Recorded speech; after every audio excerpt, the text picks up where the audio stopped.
I noticed Chance was abandoned a couple days after Mother's Day this year of 2025 after my neighbors had packed up their belongings, took all their animals, and left the property. My name is Stephanie, and this is my personal story on how I rescued Chance. Once I understood the situation at hand, I immediately began taking food and water next door. I called the SPCA to report dog abandonment, and they came out the next morning.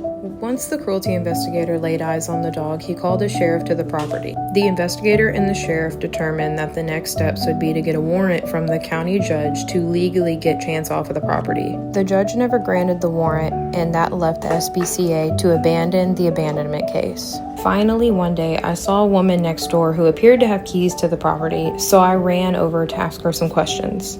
The woman was on the property that day to grab the cable box from the previous tenants, and she had no clue there was even a dog on the property at all. I asked her for permission to go on the property to rescue the dog, to which she approved, and that is when the real rescue mission started. This process of rescuing him was a challenge, and it required lots of patience. We started with lots of distance. We knew nothing about Chance other than he was really terrified and had been through lots of trauma. The first couple of days, we kept our distance while he was underneath the trailer, allowing him to get comfortable and recognize our faces, scents, and sounds. After we felt he was semi-familiar with us, we went ahead and pushed one of his boundaries, trying to get him out from underneath the trailer. You can see the pain and fear in his face. He didn't know what to do. The goal of getting him out from under the trailer was to get him into a doghouse area that was already on this abandoned property and to show him that there are other safe spaces other than the trailer. The area he ran into looked to be a former doghouse, fenced-in area for previous dogs, and it was more accessible for us to work with him and push further boundaries. We moved the dog bed from under the trailer into this doghouse with water and food to show him that was somewhere he could lay. We had to take our time and gain his trust by showing up day by day because he wanted nothing to do with us and was absolutely terrified. On the 7th day, I worked up the courage to finally pet him. He was unsure, I was unsure, and I think we were both scared, but the boundary needed to be pushed. To this day, we still think that Chance was in a lot of dog fights as a puppy and was also abused by humans. We made sure Chance always had a full bucket of water, bowl of food, and a fan on him at all times. During the day, I could never find Chance in his regular spot where I would meet him at night. So one day I searched the property and found another area where he was hiding, and look at the conditions. Around day 11, that's when the tail wag started happening, and you could tell his guard was slowly coming down. Our overall goal of rescuing Chance was to do it on his time, be patient, and gain his trust so he would walk with us to our property, not capture him against his will. We live in Texas, and the temperatures were no joke. The temperature outside was higher than 80 degrees, it was humid, the sun was beaming down, and there was no real good air circulation. I knew if I stayed consistent, Chance would eventually come with me, and I would have his trust and love. On day 12, I sat with Chance longer than usual, talked to him, loved on him, pet him. I was tired of seeing him in these conditions. He had a cough and clearly didn't feel good. As I was walking home, I turned around and heard his footsteps behind me and could not believe he was following me.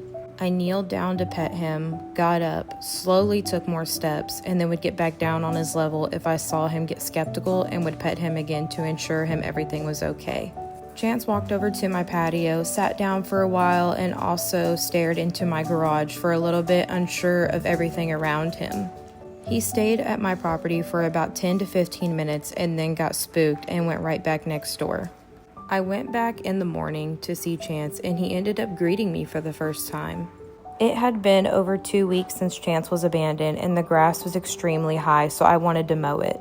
This was day 13, and Chance followed me to my property again, where we sat in my garage for hours to make sure he was comfortable and would possibly stay. On the 2-week mark, I woke up and Chance was still in my garage, happy to see me and greeted me with kisses and tail wags. I had a mobile vet come to my house to assess Chance, where we later learned he had heartworms. He is still currently on the road to recovery. I had only had Chance for a few days when one morning, to my discovery, I heard another dog in my garage. I was panicked and confused. I posted the German Shepherd on some neighborhood apps, and to my understanding, she was a stray that was dumped a few months ago at the Dollar General down the road. Chance and her got along great. I ended up naming her Nova. I already owned 4 dogs, and at this point I had taken in 2 rescues and my plate was full. I'm very grateful we were able to rescue Chance before the 4th of July because he was very scared during all the fireworks, while Nova was very happy. I got the all clear from the vet and moved both dogs into their own room into my house. AC, dog beds, treats, and love. These are things that it seems like neither of the dogs have ever experienced. Both Chance and Nova still are regularly seeing a vet on the road to recovery and a healthier life. My husband finally introduced our 2 rescues to our 4 dogs, and to our surprise, everybody did absolutely amazing. Only Chance had a few struggles, and that was simply growling out of fear. Chance and Nova are off of the streets in a safe and loving home with lots of furry friends. Over time, I have learned lots about both of my rescues. Nova likes to play with the water hose, play fetch, and chase dragonflies. Chance absolutely adores tearing apart squeaker pigs, playing fetch, and playing with the water hose. I plan on starting my own animal rescue one day to help dogs that were in the same position as Chance and Nova. Animals are voiceless. They do not deserve to be discarded like trash or treated poorly. I will continue to advocate for these animals as what they deserve. Thank you for listening to my story about Chance and Nova.